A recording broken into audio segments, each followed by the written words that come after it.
সর্বপ্রথমে মিডিয়া বন্ধুদেরকে অসংখ্য ধন্যবাদ জানাই। আজকে আমরা 47 Ambassa block committee YTF TWF Tripura Motha আজকে এই বাগমারা পার্টি অফিসে আমরা এক সাংবাদিক সম্মেলন করার উদ্যোগ নিয়েছি। কারণ এখানে সবাই উপস্থিত, বিশেষভাবে এখানে আমার পাশে বসে আছেন জোনাল ডেভেলপমেন্ট কমিটির চেয়ারম্যান ভাইস চেয়ারম্যান বিসঞ্জয় রিয়াং মহাশয়, এবং পাশে আছে সাব জোনাল ডেভেলপমেন্ট কমিটির চেয়ারম্যান শ্রী খুসারাই রিয়াং এবং জহন রিয়াং, বাগমারা ভিলেজ কমিটির মনিটরিং কমিটির চেয়ারম্যান, এবং এখানে সিনিয়র লিডার আছেন মেনেন্দ্র মারাক এবং জুসেফ হালাম, আরও নেতৃত্বে এখানে আছেন রানা প্রতাপ, ILEC চেয়ারম্যান সঞ্জয় দেববর্মা, এবং এখানে আমাদের প্রদীপ বাবুর আছেন।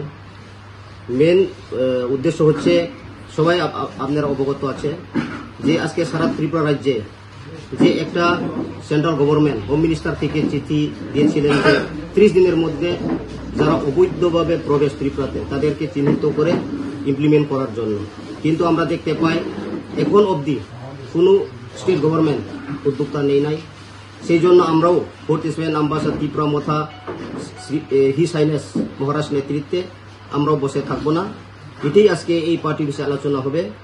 আমরা টেন্টেটিভ ডেট দিয়ে দিচ্ছি, আগামী 23 তারিখ জুন আমবাসা মহকুমা শাসকের নিকট আমরা এক রিভিশন আকারে একটা মেমোরেন্ডাম সাবমিট করব।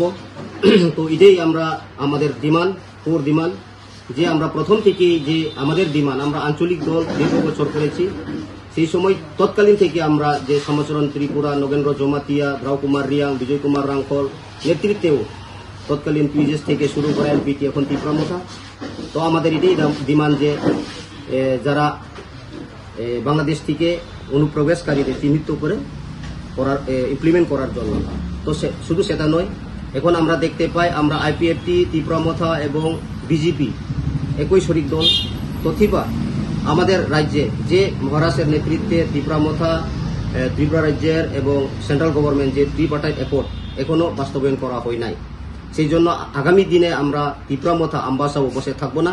সেই জন্য আমরা বৃহত্তর আন্দোলন কর্মসূচি নেওয়ার জন্য আজকে এই বাগমারা ত্রিপুরা মথা পার্টি অফিসে আলোচনা করা হবে। এটাই আমাদের অনুরোধ। ধন্যবাদ।